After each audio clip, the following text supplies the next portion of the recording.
لازم يدرك إن كل دقيقة في العمر يستفيد منها.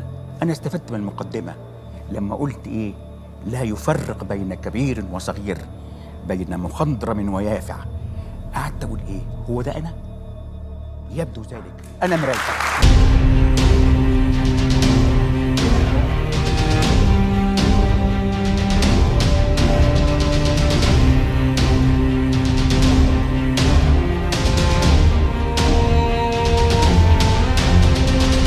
أنا كنت بكتب في روز اليوسف باب اسمه خطاب قصير جدا.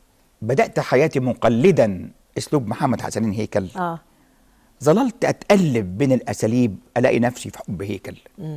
إلى أن صار لي أسلوبي الخاص. أيوه.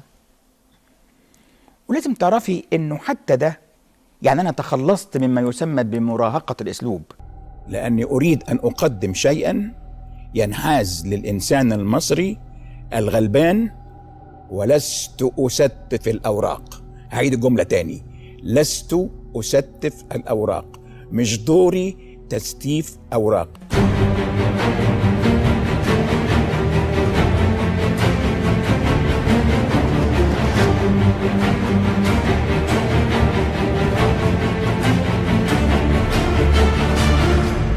واحد بيقول لي انت ليه احيانا تحاول تضايق مصر بانك تثير مشاكل، والمشاكل دي ممكن تجرح مصر؟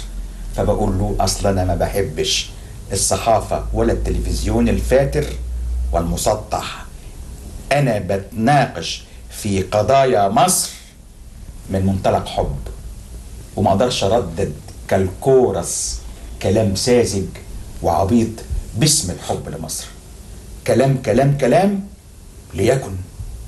واحد يا أخي، واحد يطلع يقول رأي وسط آلاف من البشر وملايين لها أيضا إحساس بأن ما أقوله من كلام أحيانا يغير اتجاه الريح.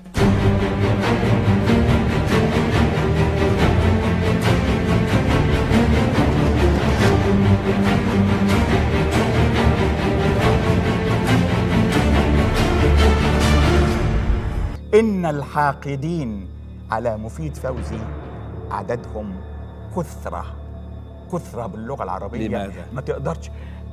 النجاح له أعداؤه. ده أنا صاحب نظرية حزب أعداء النجاح. أنا الذي أحاور وزير الداخلية عبر السنوات، من حسن أبو باشا إلى حبيب العدلي، لسواد عيوني.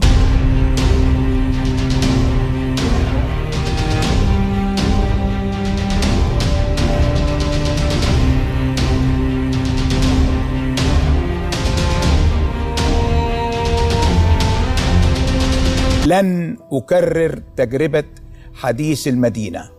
أحبه لأنه هو اللي عيشني في قلوب الناس، لأنه طوله كان 21 سنة، وظللت أعمل على الشاشات 37 سنة بالخلقة دي اللي انت شايفاها، سمرة طمي النيل والوحاشة، ولكن بعض الكاريزما من صنع الله.